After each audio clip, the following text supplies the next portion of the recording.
মাথা ঢুকিয়ে দিয়ে কি কাজ করছিস রে? মাথাটা তোল। এ পাগলি। হ্যালো এভরিওয়ান, কেমন আছো তোমরা সবাই? আশা করছি সবাই খুব ভালো আছো, সুস্থ আছো এবং শান্তিতে আছো। আমি তো নেই, আজকে শনিবার তো বাড়িতে রয়েছে, জ্বালাচ্ছে সকাল থেকে। সকালবেলায় ঘুম থেকে তুলে বলি একটু হাঁটতে চল, তা যাবে না। দুষ্টুমি করার সময় একদম পুরো একদম 10-এ 10। আর পড়াশোনা করতে বললে ওর কান্না পায়, কাজ করতে বললে ওর কষ্ট হয়। যাই হোক, দুষ্টুমি টুষ্টুমি করছে। খাওয়া দাওয়া করবো, ওকে একটু পড়াবো, নিজেও একটু পড়তে বসবো, তারপরে যাব নিজেদের নিজেদের মতন নিজেদের কাজে। সকালের ব্রেকফাস্ট কমপ্লিট, এবার মা যাচ্ছে রান্না করতে, আর আমি একটু বাদেই বেরোবো দ্বীপের সাথে কটা গাছ কিনতে। সবাই ঘরে বসেছিলাম, পড়াশোনা করছিলাম।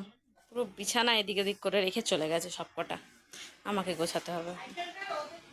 আমাদের বাড়ির মতন তোমাদের কাদের কাদের বাড়িতে উল্টো চাদর পাততে বেশি পছন্দ করে বলো তো? আমি না, যখনই চাদর পাতি উল্টো চাদর পাতি, আমার হেব্বি লাগে, জানি না কেন। রেডি হয়ে বেরোলাম, যা গরম, বেরোতে ইচ্ছা করছিল না, কিন্তু এই টাইমে না গেলে সন্ধ্যেবেলায় দেখে আনা যায় না। তাই ওকে বললাম প্লিজ একটু কষ্ট মষ্ট করে আয়। আর এইটা পুরো আমাদের বাণীসংঘ মাঠের একদম অপোজিটে। অনেক দিন আগের থেকে এখান থেকে আমি গাছ কিনতে যাই। নার্সারিটার নাম হলো অনিশ নার্সারি। আমাদের রানাঘাটে অনেকগুলো নার্সারি আছে, তবে আমি এর আগেও 3-4 জায়গা থেকে কিনেছি, তবে আমার মনে হয় দাম ঠিকঠাক নাই এই দোকান। আর এটা হলো আমাদের নাস্তা মাঠ। সকালবেলা যখন আসি কত লোক, গরমের চোটে আজকাল কুকুর বিড়ালও ওর ভেতরে ঢুকছে না। এসে গেছি নার্সারিতে, এত সুন্দর করে অ্যারেঞ্জ করা। নার্সারিটা বাড়ির ভেতরেই। অনেক দিন আগে যখন কিনিনি এখান থেকে, রাস্তা দিয়ে যেতাম, এত সুন্দর করে সাজানো থাকতো, শুধু বাইরে বাড়িটার দিকে বারবার তাকাতাম। একদিন এসে দেখলাম হ্যাঁ সত্যিই ঠিকঠাক দামে সুন্দর সুন্দর গাছ পাওয়া যায়। আমার বাগানের বেশিরভাগ গাছ আমি এখান থেকেই কিনি। তোমাদের দেখিয়ে দিলাম একদম পানিসংঘর পাশে যে জলের ট্যাঙ্কিটা আছে, তার অপোজিট দিকেই আছে একদম। চলো, এসে গেছি। এখন এত গাছ দেখে বুঝতে পারি না কোনটা ছেড়ে কোনটা নেব। এই গাছগুলো আমি এখনও যত্ন করতে শিখিনি। যত্ন করতে শিখবো যখন, প্রচুর টাকা ইনকাম করব, তখন সুন্দর করে বাড়িটা পুরো গাছ দিয়ে ভরে দেবো। আমার এত ভালো লাগে গাছ। ওই যে গাছটা, ওখানে দেখা আঙুরের চাষ করেছে। চলো তোমাদের দেখাই, কি সুন্দর থোকা থোকা করে আঙুর ঝুলছিল গাছগুলোতে। দেখো, বলছিল আমাকে একটা পেড়ে খাও, আমি আর পেড়ে খেলাম না, যে না থাক, সুন্দর লাগছে দেখতে। অনেকগুলো থোকা হয়েছে। আমি আজকে মেনলি এসেছি বোগেনভেলিয়া নিতে দুখানা, কারণ আমার পুরো বাগানে অনেক রকমের গাছ আছে, যার মধ্যে একমাত্র বোগেনভেলিয়া গাছটাই কম যত্নে সব থেকে সুন্দর ফুল ফোটে। তাই আমি ভাবলাম আমি এই গাছটাই অনেক বেশি বেশি করে লাগাবো। এখান থেকে দুখানা সুন্দর দেখে গাছ চুজ করেছি, এইটা আর আরেকটা। কালারটা বোঝা যাচ্ছে না, বললো যে ফুল ফুটলে বুঝতে পারবে। দীপ গেছিল মেনলি আম গাছ কিনতে। ও ভেবেছে যে হিমসাগর আম গাছ কিনবে, কিন্তু দিদির কাছে এখন নেই। দিদির কাছে নাকি আগে বলে গেছিলো, কিন্তু এনে দেওয়া হয়নি। ও বলেছে পরে এসে নিয়ে যেও।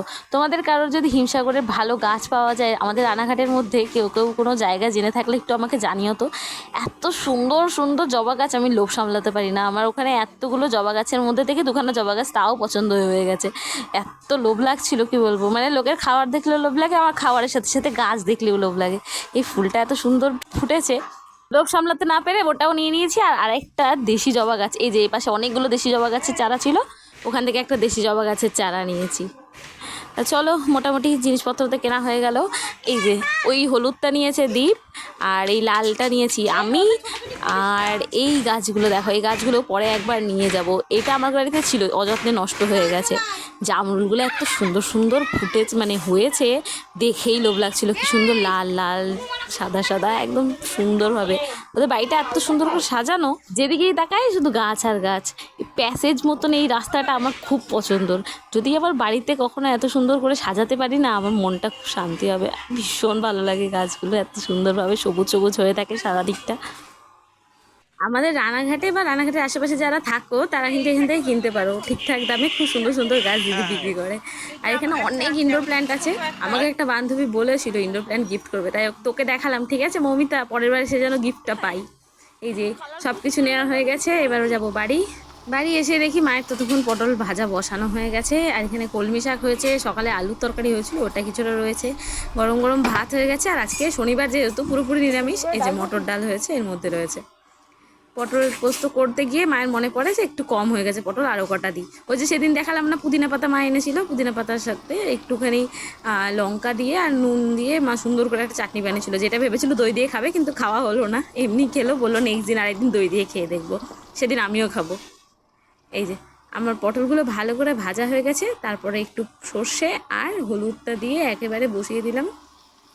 এটা বেশিক্ষণ ভাজা হবে না, কিছুক্ষণ ভাজা হয়ে গেলে, আর সর্ষে তো বেশিক্ষণ ভাজলে তেতো হয়ে যায়, তাই অল্প কিছুক্ষণ ভাজা হয়ে গেলেই অল্প একটুখানি জল দিয়ে দেবো। এটা না হবে বেশি ঝোলে, না হবে খুব বেশি তেল তেলে।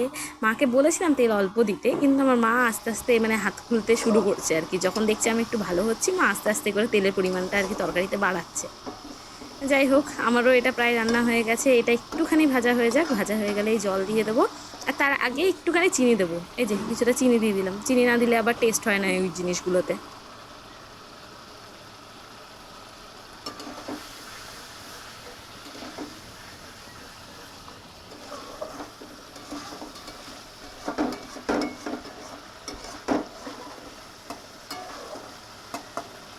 হয়ে গেছে রান্না, জল দিয়ে দিলাম, এটা ফুটুক, যাই খাওয়া দাওয়া করে তোমাদের সাথে বিকেলে কথা হচ্ছে। চলো।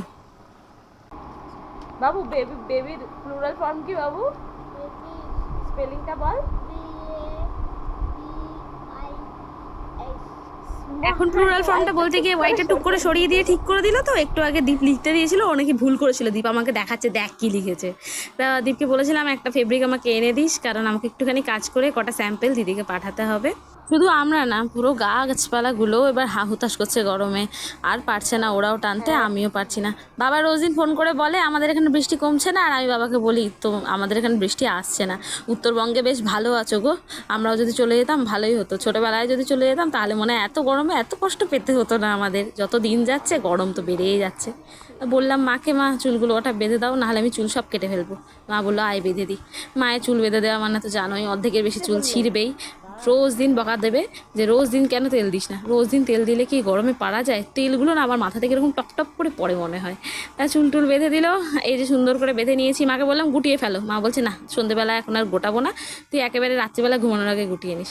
তারপরে বসলাম কয়েকটা কলকার কাজ করতে, অনেক দিন পর কাজে বসেছিলাম তো একটু মানে ভুলভাল হয়ে যাচ্ছিলো, তাই একটু টাইম নিয়ে আস্তে আস্তে বসার পর কয়েকটা ডিজাইন করলাম। তা ভিডিওটা এই যে শেষে আমি সব ডিজাইনগুলো তোমাদের দেখিয়ে দিলাম, দেখে বলো সবাই কেমন লাগছে। আর ভিডিওটা এখানে শেষ করছি, আর বড় করছি না। সবাই ভালো থেকো, সুস্থ থেকো, খুব তাড়াতাড়ি দেখা হবে একটা নতুন ভিডিওর সাথে। আজ আসি, টাটা।